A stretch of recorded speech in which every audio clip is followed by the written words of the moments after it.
Começar então, gente. Joe, com você. Script, qualquer coisa. Boa noite. Boa noite aos convidados aqui no painel. Vamos falar um pouquinho sobre gravadoras e o que elas buscam no artista.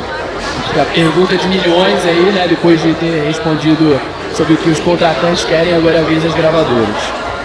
Então, uma breve introdução. As gravadoras buscam o que numa música e num artista? Quais artistas têm fit para estar numa gravadora e quais não têm? Artistas de mais ou gravadoras de menos? A crescente produção nacional tem gerado uma situação onde as gravadoras não absorvem tantos artistas, abrindo espaço para lançamentos independentes e outras estratégias. Quem precisa das gravadoras e quem as gravadoras de fato querem receber? Então, para a gente começar o papo aqui, abrindo com uma pequena apresentação de cada um de vocês, por favor, e depois a gente passa para a resposta de o que as gravadoras querem. Então, se a gente puder começar com a Poliana, por favor, apresente-se e vamos nessa. Olá, tudo bom, gente? Eu sou Poliana. Atualmente sou gerente de produto na ADA, que é a distribuidora do Grupo Warner. Eu atualmente lido aí com 100 selos, são muitos artistas, dos pequenininhos que estão começando agora até artistas gigantescos, tipo Lema, Ludmilla, Wesley Safadão. Então, eu queria hoje falar um pouquinho também sobre o lado das distribuidoras e das gravadoras e a diferença entre elas. E é isso. Rafa, por favor. Meu nome é Rafa, trabalho com música já tem alguns anos. Então. Uma longa história, mas de um tempo pra cá eu fui mais recentemente empresário da banda Melim, da Lawana Prado. Sou sócio do Felipe na Hub, que é a nossa gravadora de música eletrônica. Hoje também atuo com outros artistas do segmento popular, como Sorriso Maroto, tantos outros. Eu fui empresário da Anitta, empresário da Lesha, empresário do Sapão, empresário de vários artistas, também no movimento que existiu de pop punk há muitos anos, como NX0, esse mesmo estilo de banda, né? E é isso. Vamos nessa. Sene. Meu nome é Felipe Sene, eu atualmente atuo como AR, diretor da Hub Records, que é uma gravadora de música eletrônica atualmente associada à Virgin Music, que é da Universal Music. Atuo como manager de artistas também. Ganho uma certa notoriedade nesse meio porque há 10 anos eu lancei um curso de produção musical online chamado Make Music Now, que deu a oportunidade de fazer um networking para mim, né, e depois tocar todos esses empreendimentos, né. E é isso que eu faço atualmente. Basicamente, hoje em dia, atuo com a Hub e faço management de alguns artistas. Legal. João, por favor. Meu nome é João Lucas Caracas, também fui DJ como Johnny Gloss, depois como Beowulf. Tive uma banda de música eletrônica com esse cara aqui também. Tocava laser, acredite ou não. E aí, de 3 anos atrás, eu fundei a Adagio, que foi o primeiro fundo de investimento musical aqui na América Latina. E hoje em dia estou atuando como diretor e estou focado só nisso. Não toco tem uns 2 anos. Legal. Bom, só a galera que sabe muito do que está falando. Então vamos lá, primeira pergunta de milhões aí, né, que eu acho que muita gente quer a resposta, que é, de fato, o que as gravadoras querem de um artista hoje em dia? Como é que elas entram numa gravadora, né? Como é que os artistas conseguem esse contato e, de fato, uma relação um pouco mais próxima com as gravadoras que podem ajudar na carreira deles? Quem quiser começar, sinta-se à vontade. Vamos desenrolar o papo. Sene, você tá olhando a beça? O dono da gravadora aqui. O Sene tá olhando a beça aqui, apenas. Sene, vai lá. Como é que a gente consegue isso? Eu estava até conversando ali com o nosso querido Rodrigo Rodrigues, que se você me fizesse essa pergunta antes da pandemia, eu categoricamente ia falar que realmente eu só olhava música, sacou? Mas, assim, parece que depois da pandemia e com o avanço de todos os hábitos de consumo e comportamento das pessoas, parece que tudo virou de cabeça para baixo. Assim, tem muita gente falando da carreira do Vintage do Antigo Testamento e Novo Testamento, eu acho que o mercado da música como um todo, mas assim, pegando da minha área de atuação aqui, deu uma mudança assim brusca, aconteceu uma mudança brusca. E então, te respondendo assim bem, tentando simplificar ao máximo, hoje em dia não dá, pelo menos assim na minha posição e na proposta que a gente tem com a Hub, que é de ser uma gravadora de música eletrônica que atua com a intenção de trabalhar com música e com artistas que possam alcançar um grande alcance de público. A gente não é como um selo underground que de repente quer atuar naquele nichozinho e ficar ali e tá tudo maravilhoso. A gente tem grandes ambições que a gente fez e faz hoje em dia, né? Então, assim, hoje em dia não dá mais para olhar só a música. A figura do artista tem que ser forte. Ele precisa ser um ponto que gera a atenção do público. Eu estava até vendo a conversa aqui anterior dos produtores de evento e eu acho que em várias entidades isso pode acontecer. Às vezes, assim, novas versões do mercado, novos DJs, novos produtores musicais, novos artistas, podem parecer que tem algum grande manipulador ali que controla as coisas, decide como as coisas devem ser. Mas quem decide no final das contas tudo como funciona é o público. Então, na minha visão, assim, não tem como isso deixar demorou igual. uns dois anos assim, para fala aqui. Foi um processo longo aí. Ontem teve dois, pegaram o microfone e tampando aqui assim, ó. Os eixos. Foi isso que eu percebi. E aí, como é que a gente Hoje em dia, os artistas que conseguem capturar e ter atenção e ter essa avalanche que a gente vai ter atenção na hora que você faz essa porcaria que a gente viu aqui no nosso curso, que é um grande, uma coisa maravilhosa, mas terrível ao mesmo tempo.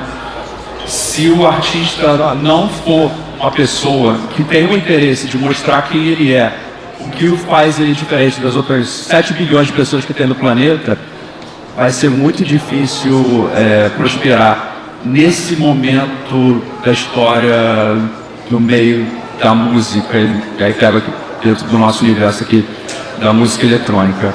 E se a gente parar para pensar, assim, todos os artistas que estão em evidência agora, talvez até pegando o nosso exemplo aqui dos artistas brasileiros, o Rorschach, eles são figuras muito magnéticas. Pode até baixar um pouquinho, assim. Quando a Hub começou a atuar quando ficou fã de 17 lá, que tava vai pegar nos outros microfones. Ainda dava para vencer só com a música, sabe?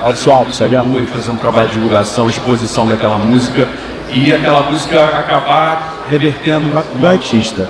Parece que hoje em dia as coisas mudaram, sabe? Parece que se não tiver assim, artista é maior que a música, eu acredito que hoje em dia sim. Como é que funciona ali pro seu universo, que é um pouco de fora? Claro, mas só complementando. É a minha perspectiva aqui, sabe? A minha visão aqui do que eu vivo, do que eu observo, sabe? Ana.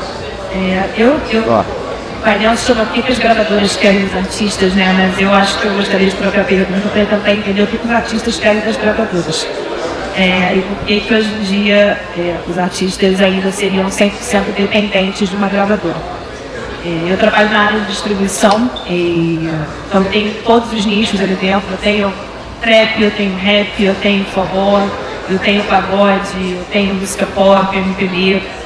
E eu vejo o trabalho sendo feito por artistas muito dedicados. A gente chega para o artista e o que tem a estrutura de uma gravadora? Tem uma imprensa, tem marketing, tem um label manager, tem um IR, tem parcerias, mas ao mesmo tempo a gravadora precisa de 2 pilares, né? Que é receita e market share. E às vezes o artista ele não está 100% focado em uma receita e no market share. Então às vezes é interessante também você pensar o que você consegue. A EGA Mundo, ela começou na década de 80 e hoje em dia na Europa a EGA é responsável por alguns selos gigantescos como a Defected, o selo do Blackstone, o selo de tantos DJs da Europa. E a gente vê que existe uma preferência desses artistas de se manterem independentes, porque eles sabem que para música especificamente a gente tem um nicho que não necessariamente vai agradar o público que a gravadora precisa atingir. Né? A gente abre o Top 200 hoje em dia e se a gente encontra algum DJ lá, são DJs que são muito populares na cena mainstream. Então, eu gosto de perguntar isso para as pessoas. O que você gostaria também de ser um artista dentro de um staff de uma gravadora gigantesca que de repente está mais ocupado pensando no Ferrugem, pensando no Melim, né? E você poderia estar fazendo o seu trabalho. A gente sabe como o trabalho de marketing e área é super importante para os DJs que estão começando, para os DJs que precisam mandar seus releases para os sites.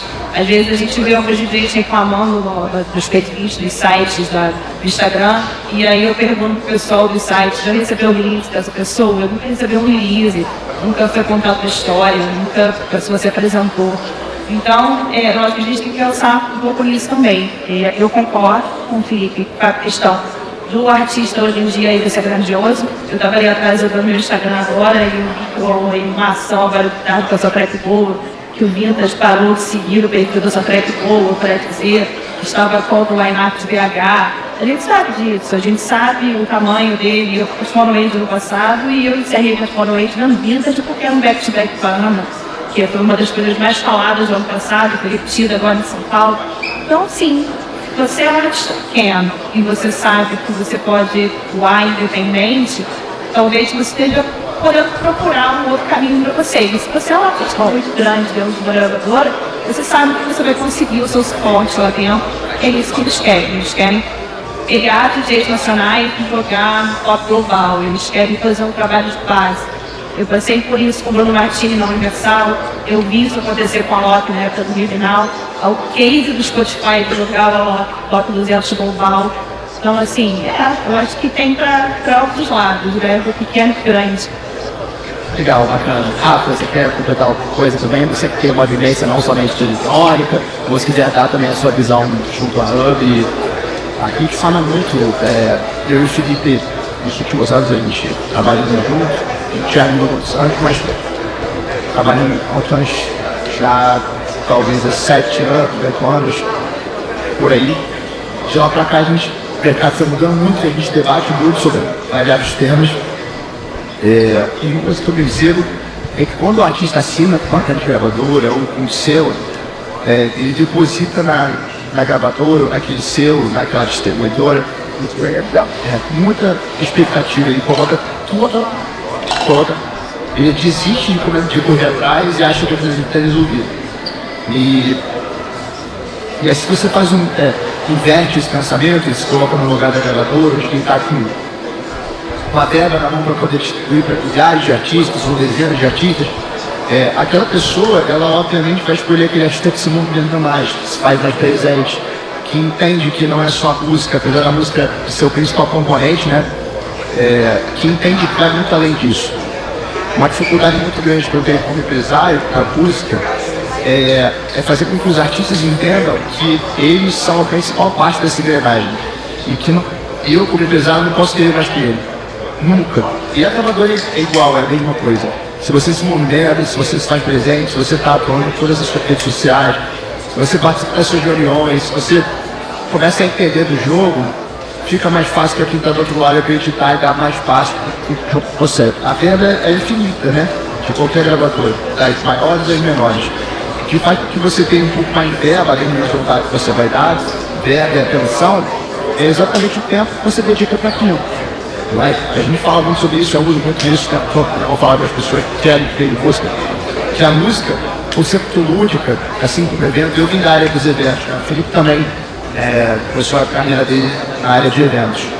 E as coisas se confundem muito. A gente está sempre, o evento por si só e a música, são ambientes que as pessoas estão se perdidas. E por isso elas não entendem que aquilo também é um trabalho como qualquer outro, que precisa de dedicação, precisa de tempo, de estudo e de se aperfeiçoar. Na verdade, quando alguém vai fazer medicina, por exemplo, você não vê ninguém operando ou trabalhando no hospital ou tendo um consultório com alguns meses de estudo.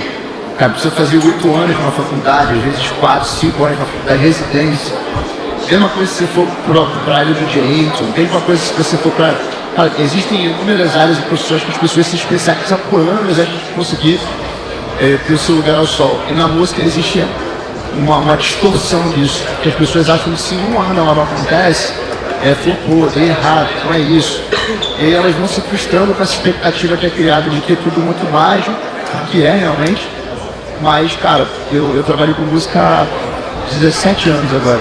Eu nunca vivi esse glamour que todo mundo acha que tem. A música é tanta relação, ou mais relação, do que muitos outros trabalhos que eu conheço. Então, falando de gravadora, né? Eu acho que uma gravadora ela espera do artista, além de personalidade, de música, também esse sangue nos olhos que a maioria deixa de ter quando assina ou quando tem do outro lado outras pessoas pensando por ela. Eu posso complementar uma coisa que eu aprendi até com ele. Que até eu lembro uma vez que a gente estava conversando, que você está tendo que falar nomes, porque eu nem lembro o nome do artista, mas que você estava vivendo uma situação lá que parecia que você precisava querer pelo artista ali que você estava começando uma relação, né? E isso é muito doido, que às vezes eu já me peguei assim, tipo, eu achar que eu tinha que ser o grande motivador do artista para ele fazer as coisas dele. E isso é uma grande lição, tipo assim, ninguém tem que querer mais para tua carreira do que você próprio. Com certeza. Eu queria complementar também uma coisa que o Rafa falou que é essencial, quem convive comigo no meu dia a dia, tem grupos de amigos mais selentos ali. É urgente que os artistas e as equipes dos artistas, nem que seja o seu melhor amigo que vai fazer as suas redes sociais, entendam o básico da profissão música. As pessoas, elas têm que ser artistas, elas têm que fazer arte, elas têm que fazer música, mas elas têm que entender o básico, os seus direitos autorais, os seus direitos conexos, de como funciona uma distribuição, de como funciona o mapeamento no perfil do Spotify, sabe? Ela tem que entender o básico ali do Spotify for Arts, ela tem que conseguir olhar os resultados dela, ela tem que conseguir entender ali o que é um handle de YouTube, sabe? É urgente. As pessoas, os profissionais, eles têm que saber do que eles estão falando, que não é tentar sorte, sabe? A gente não pode um dia acordar e falar, vou trabalhar com música, vou trabalhar com médico. Então assim, isso que ele falou é essencial, e às vezes a gente fica ali tentando convencer o artista que o que ele quer não vai ser possível, porque ele não tem o básico. Então eu acho que é isso que você falou, estude pelo amor de Deus. Seu trabalho então é seria. Você não faz milagre, eu não faço milagre, sabe? Tem que ser educado. João aqui, pra ele poder complementar. Eu acho que ele tá... Fala, João. Não, vou dar mais a minha posição como artista, não. Tem aquela grande expectativa, lancei na Sony, explodi, né? Lancei Samba Grande.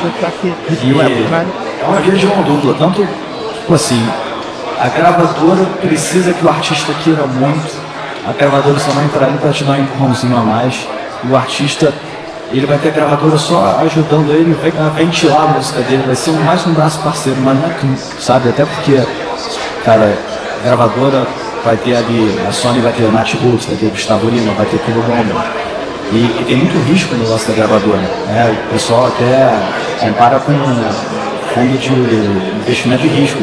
Você vai investir, você tem um orçamento lá, você vai investir em 10 artistas, 8 não dá errados, um vai empatar e um vai dar tão certo que vai pagar muito de todos. Só cara, às vezes nem isso, né? Às vezes pode ter um ano bom e 2 vão dar certo, 3. Então, é o famoso me ajuda a te ajudar. O artista também tem que ajudar a gravadora e eu acho que hoje em dia a gravadora, que a Poliana estava falando, a gravadora hoje em dia para os artistas eu vejo muito como um banco. A galera que é fechando a gravadora vai pegar adiantamento. No adiantamento, muita gente chama ouro de couro, que é o dinheiro mais caro que você pode pegar, porque até se recuperar seu adiantamento, a gravadora fica muita grana e você não sabe que talvez disso. Cara, você é artista, você está focado em fazer música, deixou, você não é obrigado a saber, a ler, entrevista de contrato. Aí entra lá também você pegar um advogado e investir nisso, que é advogado de cirurgião, você não se economiza. Então, às vezes, quando você vai pela distribuidora, você até consegue também um adiantamento que vai te ajudar no marketing ali, tirar da inércia, mas eu acho que não como o Brahma falou, cara, se for Brahma ou Senna, entrei lá, acabou, não fazer mais nada aí, chato pra mim, cara, eles têm Gustavo dele muito mais caros, vai se preocupar antes que você E você sentiu das gravadoras, assim, essa necessidade de tanto você entender o business, né? Quando você se relacionar com a gravadora como artista, de você entender o business, de você demonstrar também essa sua seriedade, você olhava numa gravadora e falava, pô, eu tenho que fazer isso porque é isso que está menino querendo, ou você não tinha muito esse filho que eles estão passando nesse momento agora? Cara, a primeira vez que eu lancei numa gravadora foi a Sony em 2014, como Johnny Gloves, e eu não sabia quase nada, era inocente, estava ali, feliz da vida, já tá no mão do Paulo Junqueiro, falando, tá boa, pô, tava com música na novela das 9 e tal. Cara, e lancei a música, clipe, sei lá o quê, não dei nem mais R$1.000 no cachê, sabe?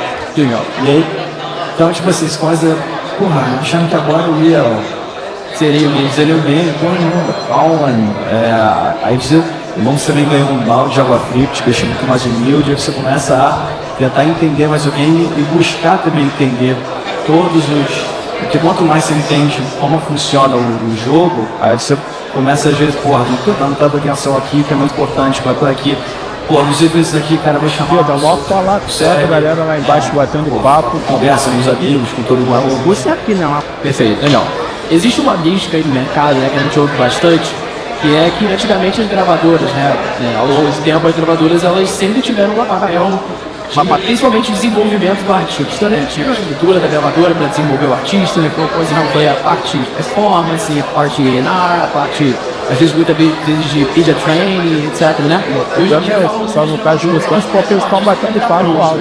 O artista que já tem uma base de fãs, o artista que já tem um engajamento, o artista de vezes que já tem até uma equipe, já tem as coisas rolando, já tem datas, e aí a gravadora vem e pega, né? Então, tendo em vista essa parte, né, dessa crítica que às vezes acontece, por que um artista hoje em dia ele assinaria com uma gravadora, de fato, um contrato, e qual é o papel principal da gravadora hoje em dia com os artistas, tendo em vista que hoje os artistas têm uma relação muito mais horizontalizada com a gravadora e às vezes tem até mais poder que a própria gravadora de barganha. Então, olhando para isso, vou responder aqui porque essa é uma dor de muito artista mesmo, mas eu acho que o mais interessante desse papo é que talvez você tenha uma pauta aí, mas aí você vai puxando alguns assuntos, o Johnny fala uma coisa que aí eu lembro de outra, aí a gente acaba fugindo um pouco do roteiro, mas no final acho que vai ser bom que vai acabar esclarecendo vários assuntos. Um assunto importante de tocar é que existem perfis de gravadora e de distribuidora também, assim como de artistas e de empresários. A Sony hoje em dia, é claro isso, não é dito, não é falado, não é escrito em lugar nenhum, mas para quem trabalha nesse mercado é muito claro, fica muito claro olha isso. A Sony ela compra market share, isso não é um problema. Ela chega lá para o Gustavo Lima, que tem um catálogo gigante e oferece 120 milhões e leva o Gustavo Lima com todo o catálogo dele. Aí pega a Luísa Sonza, oferece 70 milhões e leva o catálogo dela. Compra o Luan Santana no catálogo dele. E com isso, ela pega aquela verba, aí compra distribuidora também. Exatamente. E aí compra, tem embaixo dela 5 distribuidoras. E aí o market share dela, para quem não sabe, market share tem uma pizza, né? E aí tem as fatias de cada gravadora dentro do mercado. E isso conta muito para os presidentes, principalmente lá de fora, né? A palavra de ordem é vamos ganhar market share, ganhar market share. Quando você constrói alguma coisa, você leva mais tempo e gasta menos também. Você não tem que chegar e pegar e dar 120 milhões na mão do Gustavo Lima e já está pronto e que vale muito dinheiro. Por isso, com 20 milhões você cria 4, 5 artistas excelentes. Mas aí você tem que ter paciência, você não vai dar um resultado tão rápido como gravadora, é uma construção. A Universal, por exemplo, tem um DNA de construção. A gente era da Sony como hub, a gente saiu da Sony e assinou com a Virgin, que é do grupo da Universal, muito mais por um DNA de construção. Por acreditar nisso, acreditar que dá para se fazer artista e não comprar artista pronto. Então eu acho que tem de tudo no mercado, assim como tem vários tipos de artista, tem vários tipos de gravadora também. Legal, bacana. Gente, só um pequeno e breve puxão de orelha que eu tomei aqui. Sei que o networking é super importante aí da galera do Fundão, eu também era da turma do Fundão, mas parece que tá rolando muito barulho aí no fundo e o pessoal aqui da frente está tendo um pouco de dificuldade de ouvir o que está sendo falado e o conteúdo de ouro aqui. Então, se puderem, por favor, abaixar um pouquinho o volume do networking, daqui a pouco a gente conversa aí atrás, tá? Mas é isso. Bom, quem quiser continuar o papo sobre essa questão do desenvolvimento artístico, de pegar em artista pronto. Eu quero falar um pouco disso. Isso que o Rafa falou é realmente o perfil. A gente lá na Warner, a gente tem os 2 perfis, eu vejo isso no dia a dia, tanto na Warner gravadora quanto na AJ distribuidora. Eu tenho 100 selos, então tem os artistas que tem, a gente vai abrir o Spotify dele, tem 2.000 ouvintes mensais, e às vezes esse artista está na nossa planilha de prioridades de envio para as plataformas na sexta-feira, porque a gente acredita no projeto, porque o selo dele convenceu a gente que aquele é um bom projeto. Mas eles também têm o perfil de compra de catálogo. Catálogo gospel é uma coisa que não muda no market share top 200, mas muda o market share financeiro de uma gravadora. Então a gente tem esse perfil também. Mas, por exemplo, a gente acabou de fazer um acordo que virou a nossa menina dos olhos recentemente. A gente assinou com o selo do Kush, que é a Lemon Drops, e é um selo que vem pronto. E vem pronto no sentido que eles sabem o que eles querem.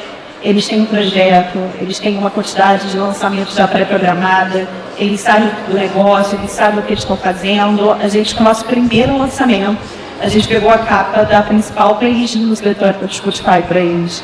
E é uma parceria mesmo, e é uma parceria que a gente falou para eles. Eu acho que o nosso conhecimento de marketing vai dar super certo, o conhecimento de arte de vocês, de marketing, de projeto, de vocês. Então, às vezes, a gente tenta não ser muito lúdico, mas música ainda é isso também, sabe? Ainda é match. Ainda você tá numa distribuidora, numa gravadora, e se apaixonar por um projeto, e o projeto se apaixonar por você de volta, e você gostar das pessoas que estão ali do outro lado também, se identificar e falar a mesma língua. Então, eu acho que tem de tudo. Tem oportunidade realmente aí fora para quem tem catálogo de 700 milhões e para quem tem, às vezes, o planejamento de um belo projeto aí para os próximos 365 dias. Muito interessante. Eu acho que você falou de ser lúdico, eu acho que é isso mesmo, né? É a questão de você ter um trabalho de parceria e construir junto, né? As gravadoras, elas estão olhando muito para um artista que tem essa visão de crescimento junto, né? E não de tipo, cheguei, game zerado e pronto, vamos nessa. Sério, quer complementar alguma coisa, João, também? Acho que facilita o trabalho da gravadora, né? Então... assim, uma coisa que é interessante aqui desse painel é que a gente tem a Poliana na posição de distribuidora, né?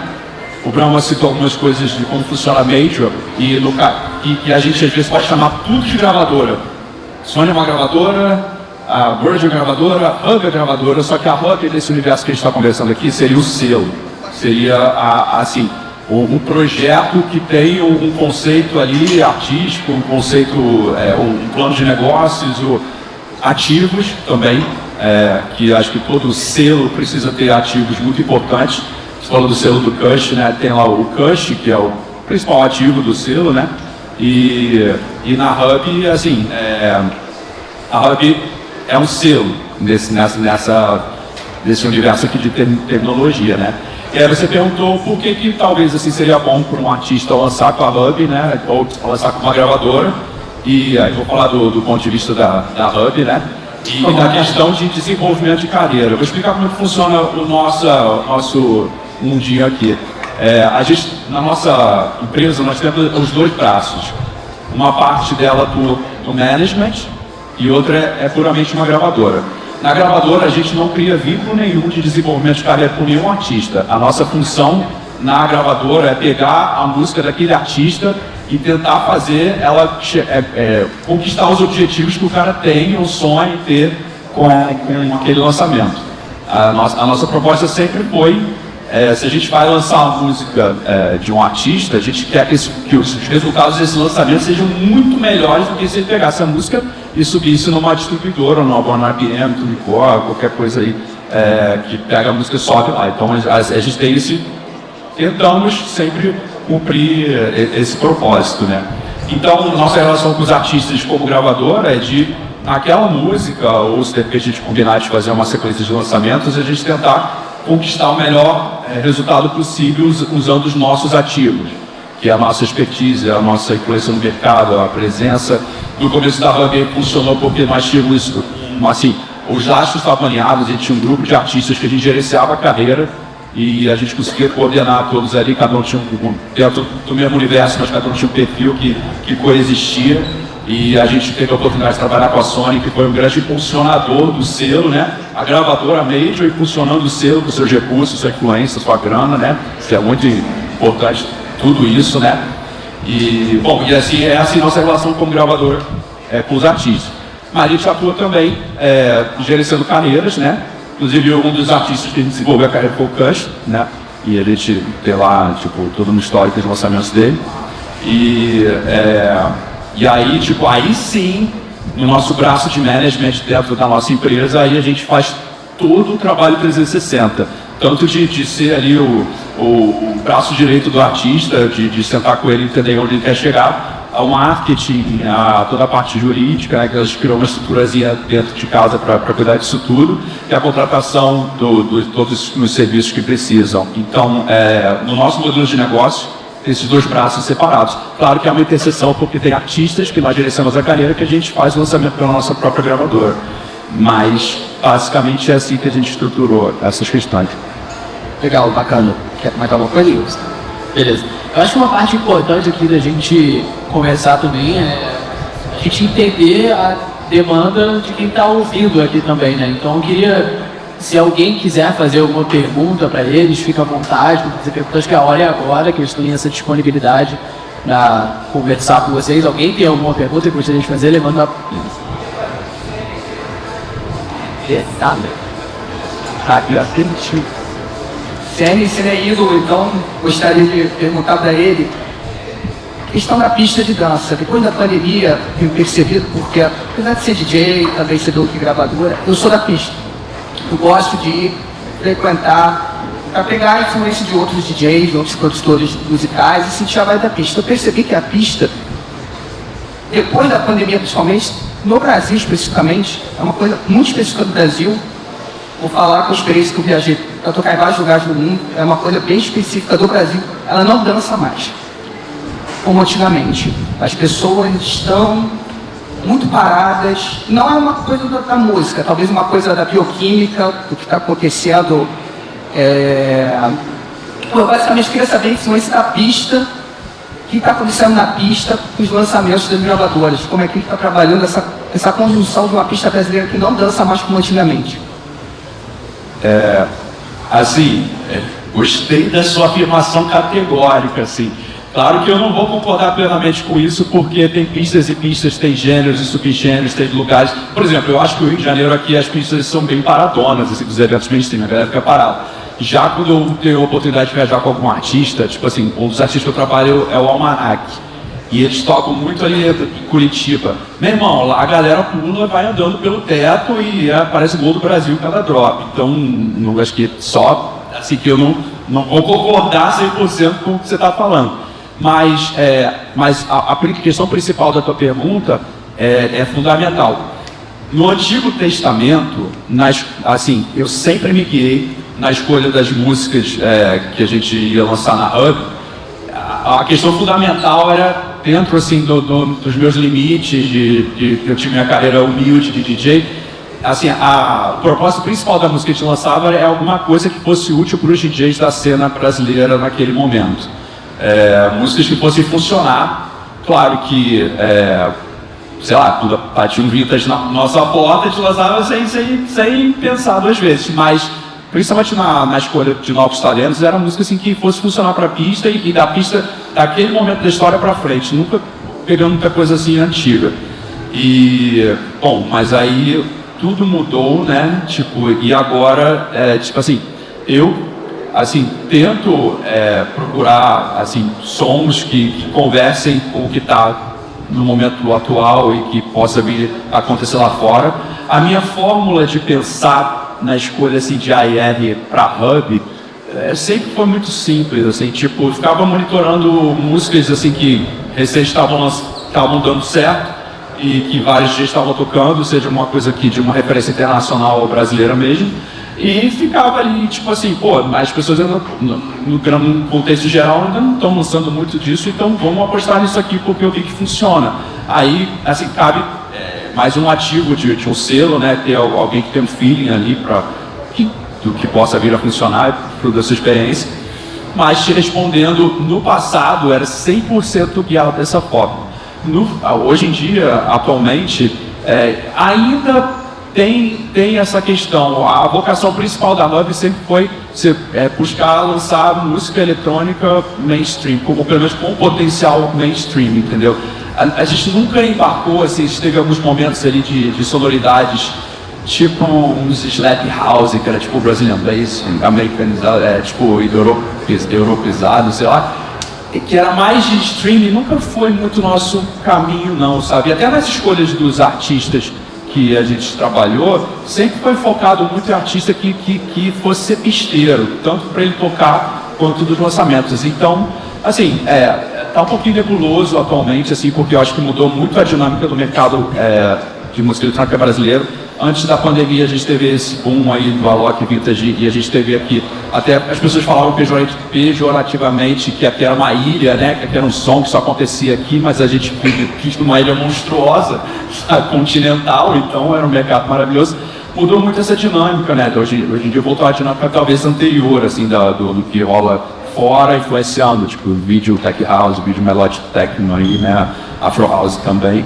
E então, assim, nesse momento eu estou olhando muito para esses gêneros e tentando enxergar o que vem depois, mas assim, o grande propósito, até falei isso numa entrevista lá que foi postada do Trackstack, aquele aplicativo lá de dentro, que assim, o meu sonho é encontrar o próximo som brasileiro, nativamente brasileiro, para a gente pegar isso e tentar desenvolver logo, mas com a conexão, não sei, com a pista. Porque eu acho que é o grande propagador. Tipo assim, eu acho que a gente, assim, devia ter outros painéis falando isso, durante a pandemia a gente teve um desinteresse pela música eletrônica, e para mim é notório, é fato o motivo. É porque não estava rolando os eventos. Então, assim, o grande propagador que eu acredito para Dance Music, que é a pista, né? Então, sempre, assim, na minha escolha, no meu mundinho aqui, está pautado no que eu acredito que vai funcionar na pista. Boa noite, meu nome é Eduardo. Queria voltar aqui a um ponto que foi abordado pela Poliana e pelo Brahma, que eu achei interessante. Eu trabalho com alguns artistas fazendo uma parte jurídica. E do final da pandemia para cá eu venho sendo bastante procurado, solicitado para venda de catálogo. E isso, assim, é um assunto que não é muito abordado, né? Tem passado assim e começou a ter essa procura. Aí a minha dúvida é, além da musicalidade, quando o artista ele resolve vender esse catálogo, seja da gravadora ou do selo, isso influencia nos próximos lançamentos? Como que o artista é visto pelo selo, se isso influencia, e quais são as consequências da venda do catálogo, se é só dinheiro? Cara, eu acho que a melhor pessoa que entende, não sei se vocês entenderam muito do que o Johnny falou na apresentação dele, mas ele hoje está à frente de um dos principais compradores de catálogos do Brasil. Acho que ele pode responder melhor aí, Carlos. Cara, não muda nada para a gravadora porque você não está comprando a parte da gravadora, né? Você está comprando a parte do artista. Então, a gente tem uma Manadá, a gente tem quase 170 catálogos, são mais de 150 mil óperas e fonogramas, alguns catálogos na Hub, inclusive, uma galera que está aqui também, inclusive. E, cara, não muda nada. Bom, ele não vai deixar de trabalhar música, porque ele vai continuar dando a parte dele. É até melhor, porque agora tem mais um cara interessado em fazer música bombar, que é o cara que compra. Então, se você puder ajudar de alguma forma ali, sei lá, alguma dica, caçando retido, ou caçando uma estratégia, uma regravação, tentar botar uma sincronização de comercial de Netflix, de qualquer coisa, né, você entra ali para ajudar. Então, uma coisa que está rolando, você deve estar vivendo com isso, é o Reels e o TikTok ressuscitando músicas assim antigas, né? Isso também é uma outra questão, né? Isso daí é uma loteria, mas, cara, teve o caso lá aquele cara andando de skate tomando um suco de cranberry que reviveu a Dreams do Fleetwood Mac 43 anos depois e botou um álbum nos anos 70 ou 60 no top 10 do Billboard, isso é bizarro. Aí tem grandes projetos, filme do Queen, que, quintuplicou a base de ouvintes do Queen, depois estabilizou 3 vezes acima. Aí vai ter agora, enfim, tem várias músicas, por exemplo, da Marília Mendonça. Marília Mendonça vai fazer 30 anos agora, vai ter um novo filme dela, vai bombar pra cacete, royalties. Então, mas enfim, voltando para a sua pergunta, não há preocupação. Tal. Carlos. Por exemplo, você pode fazer uma conta de catálogo completa. A gente na EJ comprou o catálogo do Wesley Safadão, da Som Livre. A gente foi lá e comprou o catálogo inteiro. Sobrou nada para Som Livre. Os fonogramas, né? Isso, os fonogramas, não a parte da editora, a parte dos fonogramas. A editora do Wesley segue sendo a editora do Wesley, que sempre foi a editora dele mesmo. Então, quando você compra um catálogo dessa forma, você derruba sim, você derruba de onde você compra. A gente derruba o market share da Sony para a Som Livre, né, que agora é a mesma coisa. A gente derruba a quantidade de streams deles. Então, quando você compra um catálogo completamente, a parte digital da coisa, você pode prejudicar o outro lado, mas também vai da parte de você fazer o seu trabalho, de trabalhar esse catálogo, de colocar ele para fazer outras ações, para trabalhar com o artista. Às vezes você compra um catálogo onde você não vai lançar coisas novas, às vezes você só pega o artista da outra gravadora, mas o outro catálogo fica lá. E como é que um catálogo, nesse caso, ele pode ser quantificado? Você pega o artista, pega aí os relatórios dele dos últimos 6, 7 meses, você vê quanto que ele deu no digital, e aí você sabe a previsão daquele artista em 5 anos. Você sabe que aquele catálogo vai talvez pagar em 5 anos, você faz uma proposta. Então, realmente existem casos e casos.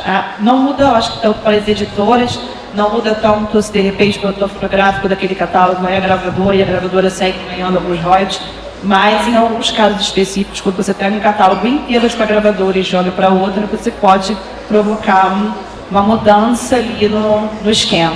Migrar, né, as músicas e elas continuarem na playlist. Exatamente. Tiveram casos que a gente também comprou um catálogo, aí comprou de fato, não só do artista, mas tanto a parte do artista quanto as masters, né, como ela falou, tira da distribuidora que estava, e aí teve uma migração ruim que, cara, durante 3 meses teve uma queda bizarra de royalties. E aí a gente falou, pô...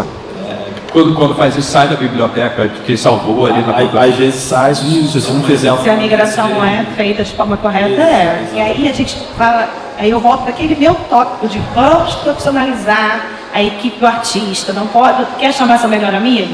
Manda seu melhor amigo fazer lá o curso de música e negócio do pessoal da PUC. Tem que entender o básico, sabe? Porque às vezes uma migração dessa, você mapeia errado, você perde os feeds, você perde as parcerias, você não faz a indicação correta do vídeo no YouTube. Aí você tem lá, o artista diz que ele ganha de YouTube 10 mil reais por mês, 20 mil reais por mês. Aí você liga, cadê o YouTube no relatório? O YouTube morreu, por quê? Porque a reivindicação segue para a gravadora antiga e a sua gravadora esqueceu de reivindicar aqueles vídeos. Então o processo de migração tem que ser feito de forma muito cuidadosa, tem que ser feito de forma muito atenta, por quem está comprando e por quem está vendendo. Então, se quer vender o catálogo, bota na mão de uma empresa que sabe o que está fazendo. Às vezes, com alto serviço, te oferece uma independência e aí a conta que se paga no final é absurda. Muito bom. Bom, dá tempo para a gente fazer mais uma última pergunta, se alguém quiser fazer, para a gente encerrar. Alguém quer perguntar algo? Olha agora. Acho que tá todo mundo meio com a cabeça explodindo ali, tem muita coisa para pensar, né? Foi bastante informação. Bom, Pois é. Vamos lá. Como é que a Ruby está olhando? Desculpa, não, agora eu quero fazer uma pergunta. Como é que as gravadoras estão olhando para se comunicar com a nova geração que vai consumir música eletrônica e fidelizar essa galera pra gente não virar o tiozão do rock and roll e ter gente jovem na pista? E eles estão consumindo? Yes. Como é que tem esse plano aí das gravadoras? Nossa, isso aí é um assunto extenso também, né? Tipo, pra mim, assim, a minha experiência tá sendo um reaprendizado total, assim, tipo, de como era a dinâmica da comunicação e pré-pandemia e pós-pandemia, geração anterior, geração Z agora, né? É impressionante, assim, a questão principal da natureza humana, e eu acho que principalmente da geração Z, é o fato das pessoas não prestarem atenção em absolutamente nada. Não prestam atenção. E também outra questão incrível, assim, é como, assim, acho que no contexto geral as pessoas, mas principalmente a geração Z, não fazem uma curadoria do que consome ativamente. A pessoa não escolhe o que ela vai consumir. Acho que cada vez mais, no contexto geral, e principalmente para essa geração mais jovem, ela está acostumada a ter um feed que vai servindo ela, e cada vez menos ele ativamente escolhe o que ele quer. Ele talvez só eduque um pouquinho aquele feed, tipo, curte aqui, for buscar uma coisa e começa a chegar. Então, é um desafio monstruoso essa questão, porque ninguém presta atenção mais para nada. Essa questão que eu falei anteriormente, de que o artista tem que ser magnético, a imagem dele tem que ser justamente por causa disso, porque as pessoas, na minha opinião, não dão mais valor à música. Isso é uma questão tanto, eu acho que, das redes sociais, como elas funcionam, os algoritmos, e também pelo fato de ser uma coisa paradoxal, mas é o subproduto do acesso às tecnologias de criação de música. Hoje em dia, qualquer um faz música com uma qualidade excepcional, que está chegando ao momento que vai ter um robô fazendo música melhor do que, assim, música mais pasteurizada, mas fazendo muito melhor do que o ser humano. Então, isso baixou assim, a percepção de valor, eu acho que de uma boa música. Estava falando anteriormente, sabe, às vezes o cara, nesse momento que a gente viveu pré-pandemia, o cara estourava uma música, estava todo mundo tocando, aquele artista esquentava. Hoje em dia eles estouram a música e nem sabe quem é o artista mais, nem está interessado, nem saber. Então, isso é um negócio que eu estou vivendo, estamos vivendo no dia a dia da Hub, saber como criar os conteúdos de rede social para capturar. É um negócio muito clássico, assim, se o conteúdo que você posta não capturar a atenção da pessoa no primeiro meio segundo, ninguém olha nada, sabe? Tipo, é impressionante isso. Então, assim, respondendo, a gente aqui na Hub está no processo ainda, estamos descobrindo. Porque a briga está feia, meu irmão, para conquistar a atenção dela. Só acrescentando o que ele falou, que hoje em dia com o TikTok fica tudo muito na superficialidade ali. Você não se conecta com aquela música, mas, cara, você nem sabe que é um artista, né? Então, para a geração Z, descobrir, ir atrás do artista, ver as outras músicas, virar fã dele, acho que está muito mais difícil. E graças a Deus é o problema que está com ele, porque é difícil mesmo. Quando a gente é impactado por esses vídeos de TikTok, aí você descobre que você só conhece o refrão da música. E aí você tá, sei lá, na Renner, na Zara, e aí toca a música inteira, e você fica, meu Deus, esse é o resto da música. Eu nunca ouvi. Tipo, quando eu era DJ, eu tocava sempre as músicas, eu colocava tudo ali em 128, eu fui DJ por muitos anos. E aí eu botava em 128 às vezes, e aí às vezes eu ouvia em casa, e ela estava ali em 120, nessa velocidade que a música a gente esquece, é muito louco. Eu acho que o subproduto disso, desse momento da história que a gente está vivendo, olha que tristeza, olha o terror para você. Acho que está no momento em que não estão sendo criadas músicas de catálogo, nesse instante. O que está sendo lançado hoje em dia não vai virar catálogo. O passado, tanto que lá na DAG a gente sempre foca muito mais nos clássicos atemporais. A música que toca há 40 anos, ela vai tocar por mais 40 anos, né? Então você consegue fazer novas versões, cara, inúmeras versões. Então, eu concordo com você, hoje em dia é muito difícil você achar qual é a nova música que é o novo, no caso da letra, o novo Levels do Avicii, né? Isso é muito doido, porque a época de EDM e também nosso mundinho aqui do Brazilian Bass, tiveram vários hits, e na Hub lá, tipo, a maioria dos streams ainda são da época pré-pandemia, assim, tipo, que ficaram no coração das pessoas, porque as pessoas naquele momento estavam propensas a se apaixonar e ficar na memória. O que está saindo hoje em dia, descartável. Nada gruda na memória das pessoas, é impressionante isso aí. Talvez isso não seja nem pelo resultado, porque tem coisa que tem mais resultado do que antigamente. Falando de top 100, top 50, hoje quando uma coisa fica no top 50, uma música fica no top 50, ela é tão massacrada de uma forma tão massiva, de tantas formas, que talvez você seja mais impactado, escute mais do que antigamente, que você tinha que parar, botar um vinil, ou botar uma fita, ou botar um CD. Só que aí eu vou pro outro lado, que tem tanta oferta, tanta coisa acontecendo ao mesmo tempo, que por mais que aquilo seja massificado, que vários tempos, ainda assim tem outros sendo massificados ao mesmo tempo, e aí você está naquela loucura de criar outra rede social, aí você está tentando entender como é aquela rede social, cara, tá muito doido mesmo. Tem 120 mil músicas por dia no Spotify, é difícil ser, a briga de atenção bizarra, né, cara? Isso é uma coisa até paradoxal, né? Porque o avanço da tecnologia, teoricamente, e por um período foi isso, seria para você poder ter autonomia de escolher ativamente o que você vai consumir. Só que tem essa avalanche tão monstruosa ao ponto de você abrir o Netflix e ficar passando lá meia hora e não escolher nada. Você pode entrar no YouTube e assistir um pedacinho de tudo. Entrar no Tinder e não marcar de sair com ninguém, porque você está sempre esperando de repente aparecer uma oferta melhor, porque a oferta é infinita. Então é paradoxal esse negócio, tipo, é tanta oferta que você não se compromete com nada. Com nada, e isso reflete na música também. Legal. Perguntinha foi no ponto para gerar discussão aí. Acho que eu rolava um painel só sobre isso depois. Enfim. Tinha uma pergunta, mas eu meio que recebi uma puxada aqui pra gente encerrar, infelizmente, porque temos outros painéis vindo aí, a gente tem que cumprir horário. Só agradecer a todo mundo. A outra pergunta, bom, eles vão estar aqui para conversar com vocês ainda. Já dizendo que não fica, desculpa se alguém tem um compromisso depois, mas agradecer a todos vocês. Eu vou usar 9 horas. Maravilha. Então, vai ter Demo Drop e Speed Coach ali do outro lado agora também, com quem está aqui no painel. Mas agradecer a vocês, se alguém quiser dar uma colocação final para a gente encerrar, seria bacana. Eu quero sim. Dar uma dica aí pra galera, né? Porque eu sei que pelo menos uma pessoa que deve ter o interesse em trabalhar conosco, assim, espero eu. A gente está nesse momento que é bem paradoxal também. A gente está nesse momento que os artistas precisam chamar a atenção. Só que a coisa que mais me repele é quando eu entro no perfil de um artista, um novo talento, assim, não estabelecido. E ele tá... E isso é clássico, eu vou falar. Ele está imitando a coisa dos outros. Está fazendo trend de TikTok, está fazendo conteúdinho de ator, listinha, tá? Para com isso. Ninguém está interessado nessa porra. Isso funciona, para mim, na minha opinião, vocês podem discordar. Isso funciona para aquele conteúdo ser interessante por um instante dentro da plataforma. É que não serve nada para você. Cara, aprenda as boas práticas, mas mostra você, cara. Quando eu acho assim, um artista, essa porra aqui é diferente, pelo amor de Deus.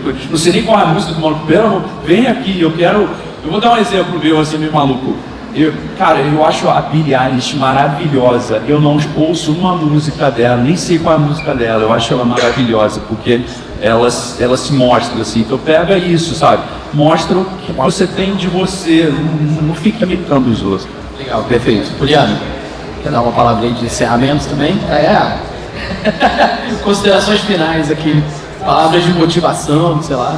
Eu não me preparei para palavras finais, para ser pegou de surpresa. Obrigado, Wallace. A galera falou muito obrigado, Rafael Nazaré. Obrigada.